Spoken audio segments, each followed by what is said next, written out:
வணக்கம் பிரியமானவர்களே, யூனிவர்சல் ஆலயத்தின் கவலைப்படுவது நிறுத்துங்கள் இந்த நிகழ்ச்சிக்கு உங்களை வரவேற்கிறேன். ஒவ்வொரு நாளும் தேவன் இந்த வாய்ப்பானதை எனக்கு கொடுப்பதற்கு நான் அவருக்கு நன்றி செலுத்துகிறேன். எந்த வாய்ப்பிற்காக என நீங்க யார் இந்த நிகழ்ச்சியை பார்க்கிற ஒருவராய் இந்த இருக்கிறீர்களோ, மிக நிச்சயமாக தேவன் அவருடைய வார்த்தையானதை உங்களுக்கு கொடுக்க என்னை பயன்படுத்துவதற்காகும்.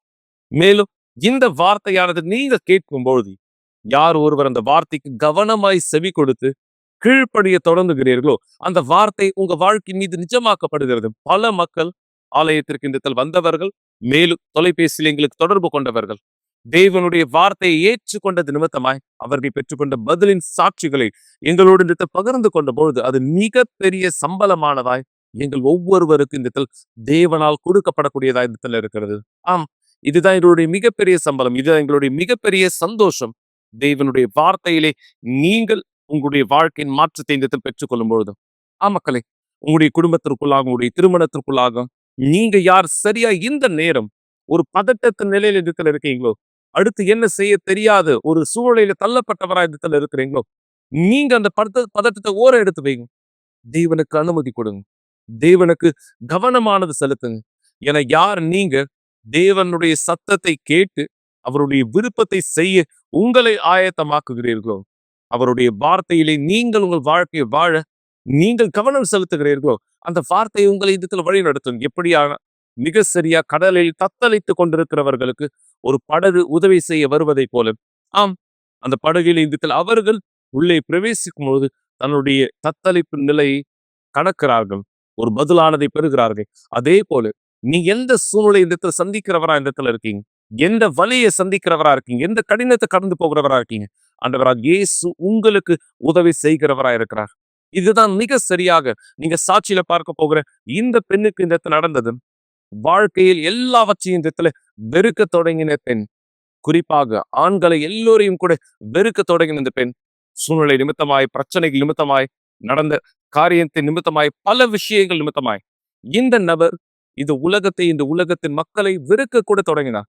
ஆனா தேவனுடைய உண்மையான அன்பு இவருடைய வாழ்க்கைக்குள் எப்படி நுழைந்தது, இவர் தேவனுடைய உண்மையான திட்டத்தை தன் வாழ்க்கைக்கு எப்படியான வைத்து தெரிந்து கொண்டார். தேவனுடைய வல்லமை இந்த நாள் இந்த இளம் நபருடைய வாழ்க்கை மீது எப்படி வெளிப்படுத்தப்பட்டதா இந்த இருக்கிறது. ஒருவேளை உங்களுடைய பிள்ளைகள் வீட்டுல மிக சரியா இப்படியான பிரச்சனையினால் பாதிக்கப்பட்டவரா இந்த இருக்கலாம். ஆனால் தேவன் அவர்களுக்கு உதவி செய்ய முடியும். நல்ல செய்தி தான், தேவன் அவர்களுக்கு உதவி செய்ய முடியும். எப்படியான சூழலை தேவன் மாற்றுவார். இந்த சாட்சியை பாருங்கள், தெரிந்து கொள்ளுங்கள். பிற்பாடு தேவனுடைய வார்த்தையோடு மீண்டும் உங்களோடு இணைந்திருப்பேன். சாட்சியை பாருங்கள் இப்போதே. வணக்கம், என் பேர் விக்னேஸ்வரி. நான் ஒரு பிரச்சனையை சந்தித்திருந்தேன், அதனால இந்த ஆலயத்துக்கு நாங்க வந்தோம். அப்போ எங்க அண்ணா ஒரு கெட்ட பழக்கத்தான் அடிமையா இருந்தாரு. ஆலயத்துல இருந்து ஒரு நபர் வந்து எங்களுக்கு சவாலானது வச்சிருந்தாங்க. 7 வெள்ளிக்கிழமை தொடர்ந்து வாங்க அப்படின்னு சொல்லி. அங்க 7 வெள்ளிக்கிழமை வந்து தொடர்ந்து நாங்க வந்திருந்தோம். அப்போ நாங்க வந்து எங்க அண்ணனுடைய வாழ்க்கையில வந்து நாங்க ஒரு வித்தியாசமானதை நாங்க பார்த்தோம். அப்போ நான் வந்து தீர்மானிச்சேன், ஆமா, உண்மையா எங்க தேவனானது இருக்காரு அப்படின்னு சொல்லி நான் தீர்மானிச்சேன். அப்போ என்னுடைய வாழ்க்கை கண்டிப்பா இங்க ஒரு தீர்மானம் கிடைக்கும் நான் நம்பினேன். அப்போ என்னுடைய வாழ்க்கையை வந்து நான் தேவன்கிட்ட கொடுக்கணும், என்னுடைய வாழ்க்கையை தீர்மானிச்சேன். நான் வந்து முதலாவது ஆலயத்துக்கு வரும்போது நான் வந்து கெட்ட பழக்கத்துல வந்து அடிமையா, அந்த கெட்ட பழக்கம்னா கெட்ட வார்த்தை பேசுவேன், எனக்கு அதிகமா கோவம் வரும். கோவத்தினால எங்க அண்ணன்ட்ட வந்து நான் வந்து கத்தியால குத்தின அளவுக்கு நான் போயிருந்தேன். ஸோ எனக்கு அந்த அளவுக்கு வந்து எனக்கான கோபமானது வரும். ஸோ அந்த மாதிரி ஒரு பெண்ணாக தான் நான் இருந்தேன். அதே மாதிரி எனக்கு ஒரு பாலியல் துன்புறுத்தல் வந்து சின்ன வயசுல நடந்திருந்தது. அதனால எந்த ஆண்களையுமே வந்து நான் வந்து சரியா வந்து நடத்தவும் மாட்டேன். எனக்கு வந்து பேசவோ பழகவோ எனக்கு பிடிக்காது. ஸோ ஆலயத்திலையுமே நான் வந்து அப்படிதான் நான் இருந்தேன். அப்போ நான் வந்து இது எல்லாமே மாற்றிக்கணும் அப்படின்னு வந்து நான் நினைச்சேன். எப்படி மாறணும் அப்படின்னு எனக்கு தெரியாது. ஆனா எனக்கு இங்க இருந்தவங்க உதவி செஞ்சாங்க, என்னுடைய வாழ்க்கை மாறும் அப்படின்னு சொல்லி. அப்போ நான் வந்து தீர்மானமானது எடுத்தேன், என்னுடைய வாழ்க்கையை வந்து கண்டிப்பா தேவனிடத்துல கொடுக்கணும் அப்படின்னு சொல்லி. நான் வந்து நினைச்சேன், தேவனே, என்னுடைய வாழ்க்கை வந்து இதே போல இருக்கக்கூடாது அப்படின்னு சொல்லி என்னுடைய வாழ்க்கையை முழுமையா தேவனுடைய கருத்துல ஒப்பு கொடுத்தேன். நான் வந்து இப்ப தேவன் சொன்னாரு, இது எல்லாமே என்னுடைய கருத்துல நீ கொடுத்தால் மட்டும்தான் உனக்கு பரிசுத்தான கிடைக்கும் அப்படின்னு சொன்னாரு. ஆலயத்துல ஒரு நோக்கமானது இருந்தது, அதுல நான் கலந்து கொண்டேன். அப்ப வந்து என்னிடத்துல எந்தெல்லாம் வந்து மைனஸா இருந்ததோ அதெல்லாமே வந்து நான் தேவனுக்காக மாற்றிக்கினேன். ஆனா எனக்கு மாற்றும் போது எல்லாமே கஷ்டமா இருந்தது. ஏன்னா வந்து நான் ஒரு பெண்ணா ஒரு நாளும் ட்ரெஸ் பண்ணது கிடையாது. ஒரு ஆணாக தான் நான் ட்ரெஸ் பண்ணியிருப்பேன். என்னோட ட்ரெஸ்ஸு, பேண்ட்டு, அதுக்கப்புறம் வந்து என்னோட முடி வந்து ஹேர் ஸ்டைல் கட் பண்ணி தான் இருப்பேன். ஏன்னா வந்து என்னுடைய தற்காப்புக்காக நான் பாதுகாக்கணும், என்ன பாதுகாத்துக்கணும் அப்படின்னு சொல்லி தான் நான் வந்து அந்த மாதிரி உடைகள் நான் உடுத்தினேன். அதுக்கப்புறமா வந்து அது தேவனுக்கு விருப்பம் இல்லாதது. அது வந்து நம்ம மத்தவங்களுக்கு மேல தேவனுக்கு மேல எதையும் நம்ம வைக்கக்கூடாது அப்படின்னு நான் தெரிஞ்சுக்கினேன். அதை நான் வந்து மாத்திக்க ரொம்பவே கஷ்டமா எனக்கு இருந்தது. அதையும் நான் மாற்றிக்கினேன். நான் வந்து என்னோட வீட்டுல என் வித்தியாசத்தை எனக்காக பார்த்தாங்க. ஆலயத்துல ஒரு குழுவான இருந்தது. அந்த குழு யூடிஎஃப்ஆ இருந்தது. அந்த இடத்துல வந்து வித்தியாசமா எங்களுக்கு வந்து கத்துக் கொடுத்திருந்தாங்க. என்னன்னா விசுவாசம்னா என்ன அப்படின்னு கத்துக் கொடுத்திருந்தாங்க. அதுல வந்து விசுவாசம்னா என்ன அப்படின்னு நான் வந்து யோசிச்சேன். விசுவாசம்னா எனக்கு என்னன்னு சுத்தமாவே தெரியாது. அப்ப நான் வந்து அங்க இருக்கிறவங்க கிட்ட நான் கேட்டேன், விசுவாசம்னா என்ன? அதை எப்படி பயன்படுத்தணும் அப்படின்னு நான் வந்து கேட்டிருந்தேன். அப்ப நான் வந்து இல்ல, ஒரு நாளும் நம்ம வந்து காலையில எந்திச்சு நம்ம ப்ரேயர் பண்ணணும் அப்படின்னு சொல்லி கொடுத்திருந்தாங்க. நான் வந்து ரொம்ப அதிகமாவே தூங்குவேன். எனக்கு வந்து காலையில ஏஞ்சிக்கிறதுலாம் எனக்கு பிடிக்காது.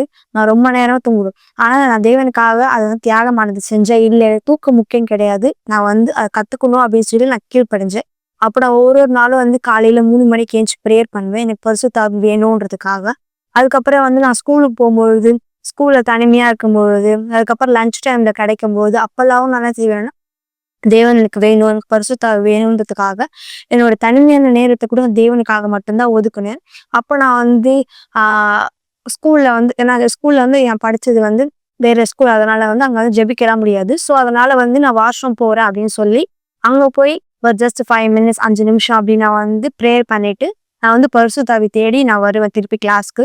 ஸோ அந்த மாதிரி தொடர்ந்து ஒரு நாளா வந்து செஞ்சுட்டே இருந்தேன். என்னுடைய வாழ்க்கையில வந்து ஒரு மாற்றமானது எனக்கு கிடைச்சது.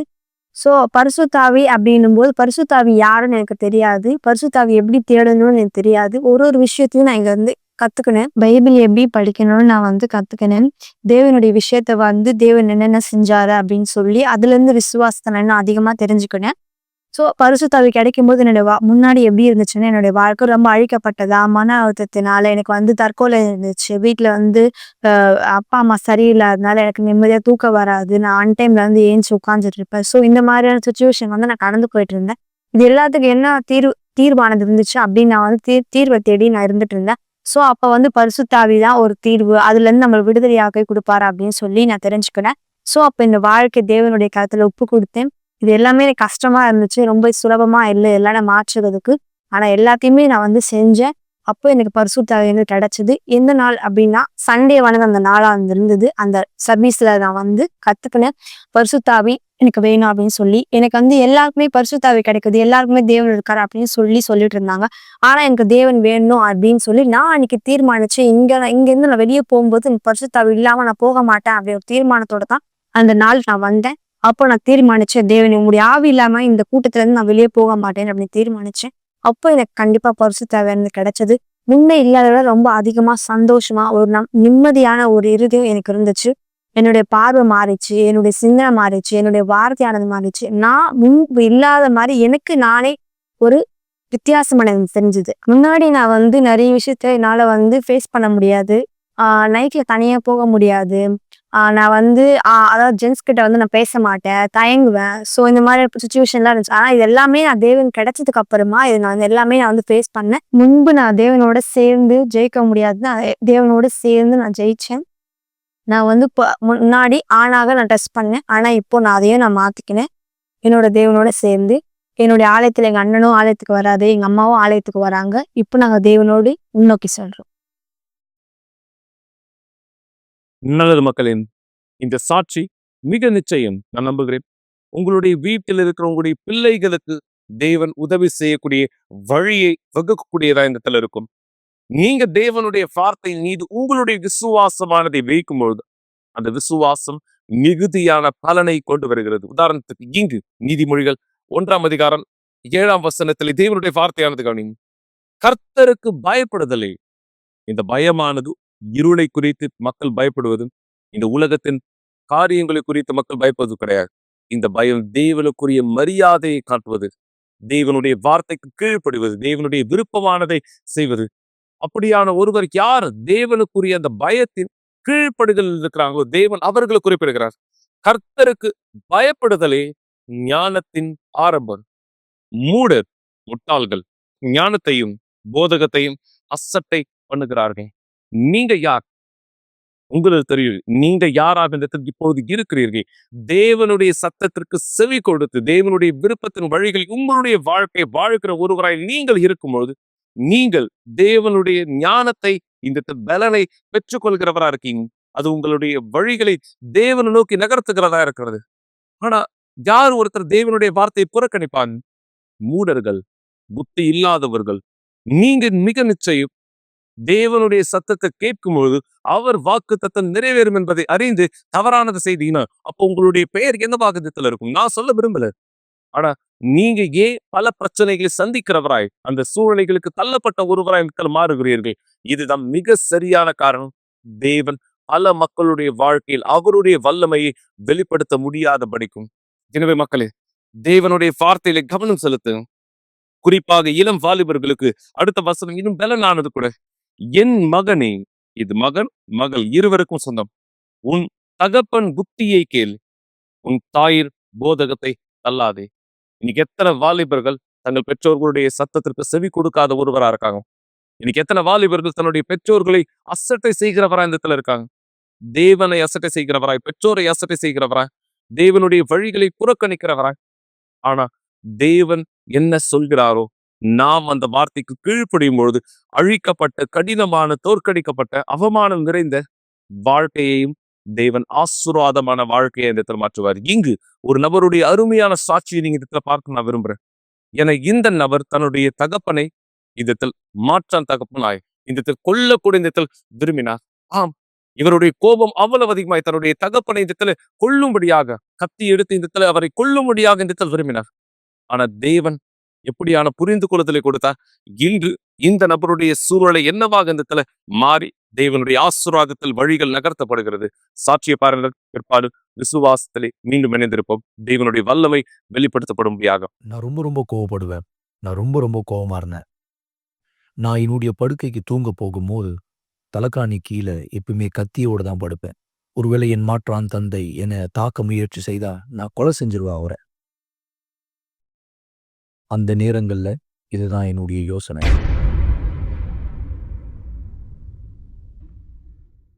எல்லோருக்கும் வணக்கம். என் பேர் மர்சேலோ. எனக்கு 52 வயசாகுது. 1987 தான் யூனிவர்சல் ஆலயத்துக்கு நான் வந்தேன். 1993 தான் நான் இயேசுவை என் வாழ்க்கையில கண்டறிந்தேன். நான் 6 வருஷமா ஆலயத்துக்குள்ளேயே இருந்தேன். தொலைக்கப்பட்ட ஒரு ஆளா. ஏன்னா என்னுடைய மாற்றான் தகப்பன் மேல எனக்கு வெறுப்புகள் இருந்துச்சு. என்னுடைய தாயின் மீதும் எனக்கு வெறுப்பு இருந்தது. என்னை என்னுடைய மாற்றான் தகப்பன் தான் என்னை வளர்த்தார். ஏன்னா என்னுடைய தாய் தகப்பனுக்கு விவாகரத்து ஆயிருந்தது அந்த நேரம். அந்த நேரம் நான் குழந்தையா இருந்தேன். அது எனக்கு ரொம்ப ஒரு கஷ்டமான ஒரு குழந்தை பருவம். என்னுடைய வாழ்க்கை ஒரு மிகவும் அழகுள்ள ஒரு வாழ்க்கையா இருந்துச்சு. என்னுடைய வீட்டில் ஒரு நாளும் சண்டை. என்னுடைய மாற்றான் தகப்பனால அவர் என்னுடைய காதுகளை பிடித்து ரொம்ப அதிகமாக இழுப்பார். அதனால 80% கேட்கும் திறனை நான் இழந்துட்டேன். அதனால நான் ரொம்ப அதிகமாக எதிர்ப்படைஞ்சேன். என்னுடைய சொந்த வீட்டிலேயே என்னை அதிகமாக அவமானப்படுத்துவாங்க. எல்லாவற்றையும் விட எனக்கு அதிகமாக வலியை ஏற்படுத்தின ஒன்று, என் அம்மா எனக்கு சார்பா எப்பவுமே பேசுனதே கிடையாது. என் அம்மாவுடைய எண்ணம் என்னன்னா, மாற்றான் தகப்பனோட அவங்க எப்பயுமே சமாதானமா இருக்கணும். என்னை வெறுக்க ஆரம்பிச்சிட்டாங்க. சில நேரத்தில் நான் மறைஞ்சு நின்று அவங்க கிட்ட பேசுவேன். நாங்கள் 2 பேருமே பேசிட்டு இருக்குது அவர் கேட்டார்னா இல்லை பார்த்தார்னா அவங்க 2 பேருக்குள்ள ஒரு பெரிய சண்டை நடக்கும். எனக்கு ஒரு விஷயம் ஞாபகம் இருக்கு. நான் அவங்க கிட்ட இந்த வார்த்தையை சொன்னேன். நீ எனக்கு அம்மாவா இருக்கிறதுக்கு பதிலா வேறு ஒருத்தருக்கு மனைவியா இருக்கிறியே அப்படின்னு நான் கேட்டேன். என்னை ஒதுக்குறாங்க அப்படின்றத நான் பார்க்கும்போது எனக்கு அது ரொம்ப வலி தரக்கூடிய ஒன்றா இருந்தது. சில நேரங்களில் மதியான உணவு சாப்பிடும்போது என்னுடைய மாற்றான் தந்தை சொல்லுவார், அந்த தட்டு சாப்பாடு சாப்பிட்றது கூட உனக்கு தகுதி கிடையாது.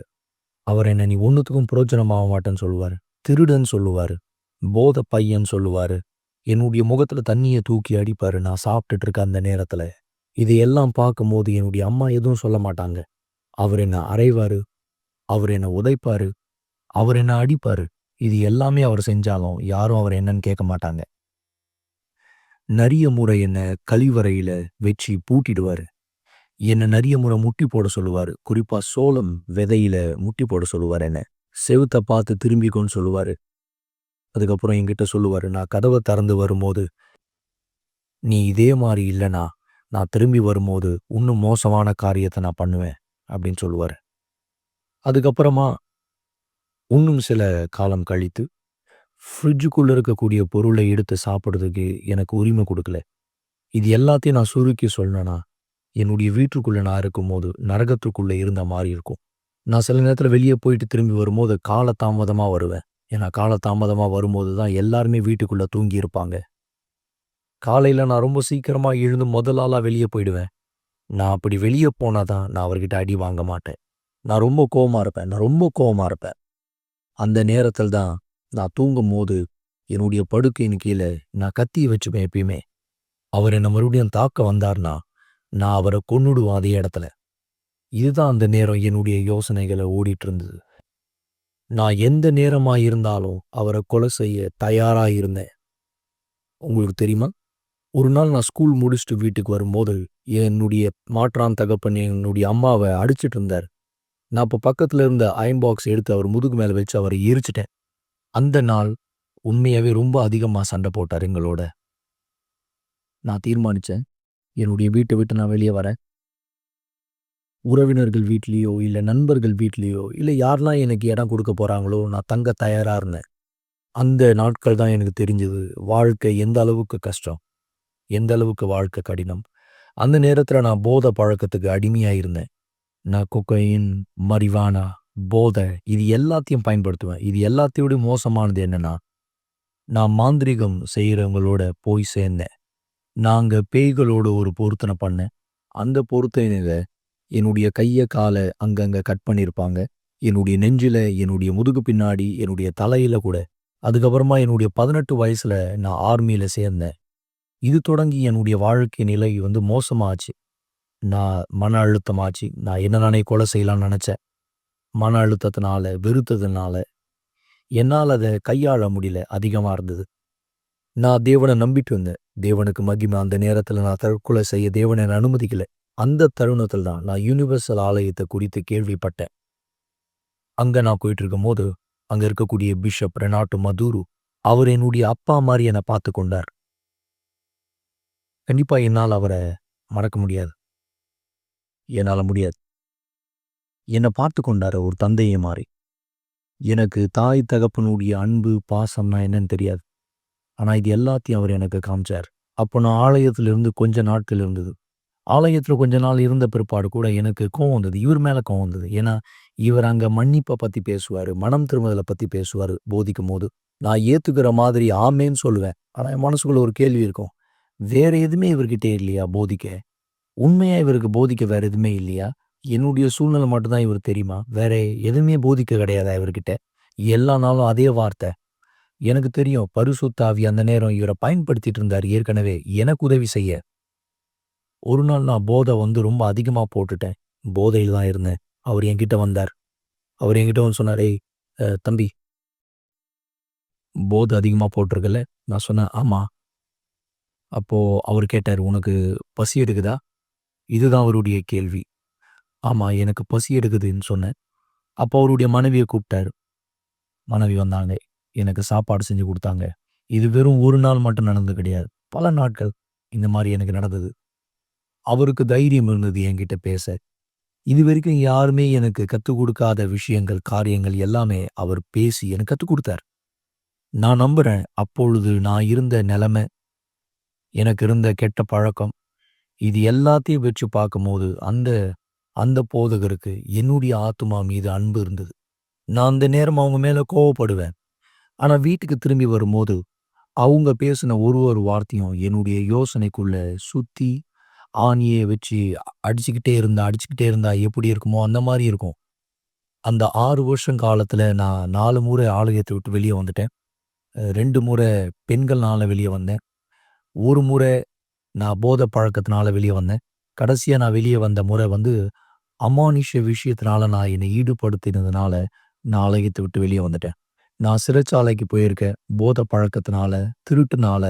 என்னுடைய மாற்றான் தகப்பன் என்ன சொல்லி என்னை கூப்பிடுவாரோ அதே போல நான் மாறிட்டேன்.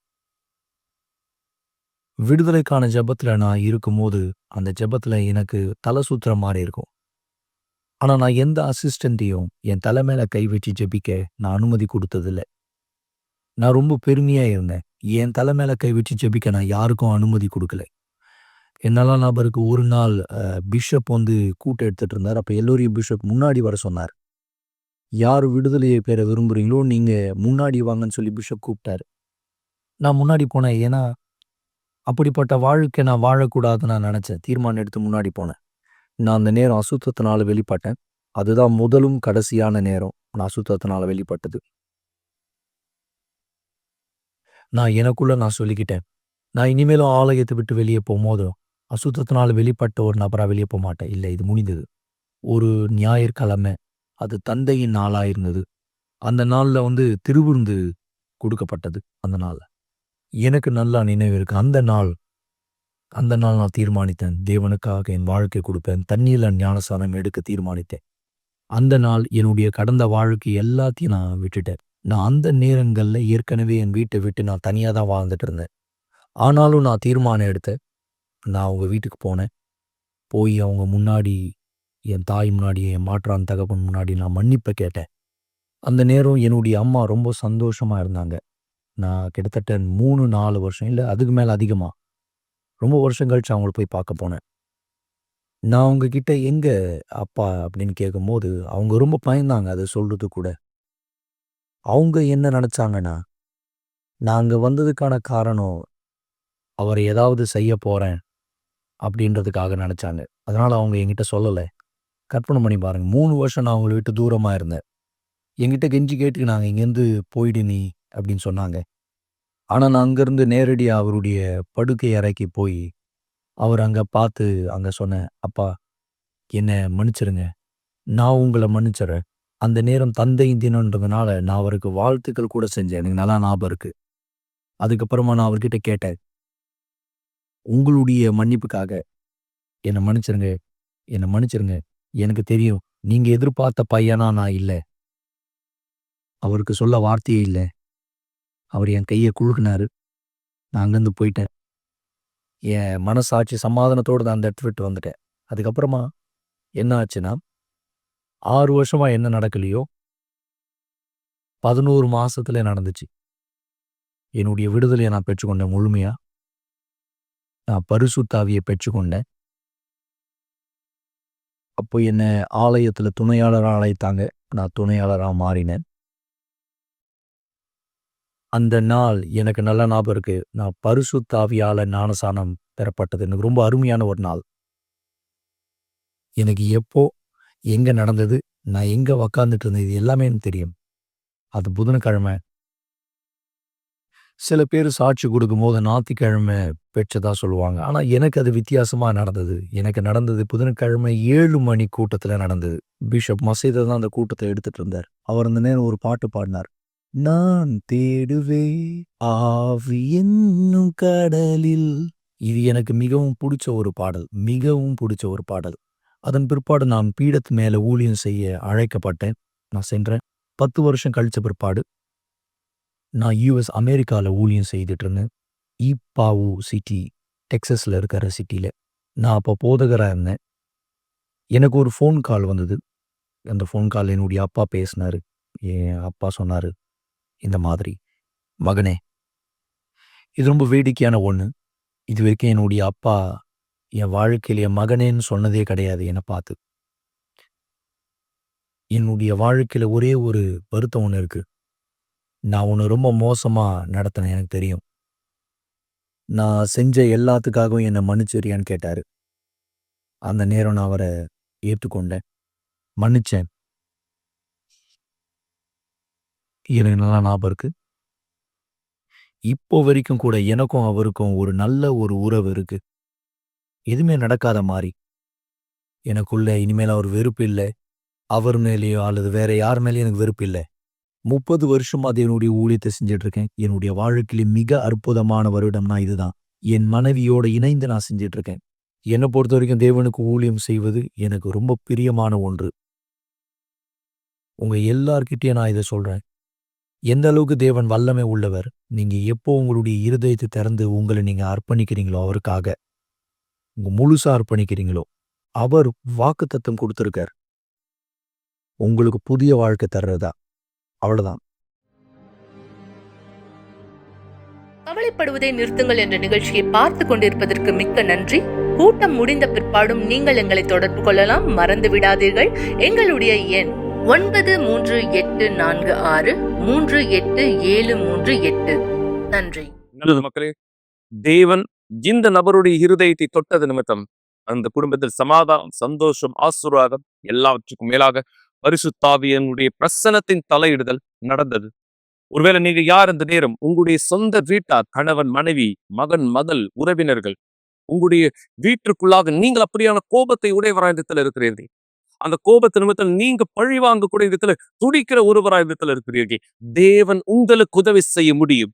ஆம், நீங்க அந்த கோபத்தை உங்க இருதயத்துக்குள்ள சுமக்கிறவராய் விதத்தில் இருப்பீங்கன்னா மிக நிச்சயம் அந்த கோபம் அசுத்தத்திற்கான வாசலா இருக்கும் உங்க வாழ்க்கைக்குள் இந்த நுழைவதற்கும். எனவேதான் நீங்கள் தேவனுடைய வல்லமையிலே உங்கள் இருதயத்தை சுத்தப்படுத்திக் கொள்ள, தேவனுடைய விடுதலையை பெற்றுக்கொள்ள நாளை ஒரு மிக சிறப்பான கூட்டத்தை நம்முடைய ஆலயத்தை செய்ய போகிறோம். நீங்க யார் சொல்றீங்களா, பாஸ்டர் நான் செய்வனையால, சாபத்தினால, பொறாமையினால, கண்திருஷ்டினால, பலவிதமான அசுத்தத்தின் காரியங்களாலே பாதிக்கப்பட்ட ஒருவனாய் இந்த இடத்தில் இருக்கிறேன். தேவன் உங்களை விடுதலையாக்க முடியும். நீங்க தேவனுடைய வல்லமையில் விடுதலையாக்கப்பட முடியும். தேவனுக்கு அனுமதியான திட்டத்தில் போடுங்கள். ஒருவேளை கேட்கலாம், பாஸ்டர் நான் மன்னிக்க விரும்புறேன், ஆனா என்னால மன்னிக்க முடியல. நான் மாற விரும்புறேன், ஆனா என்னால மாற முடியல. ஒரு சிறு வீடியோவை நான் உங்களுக்கு இந்த இடத்துல காட்ட விரும்புறேன்.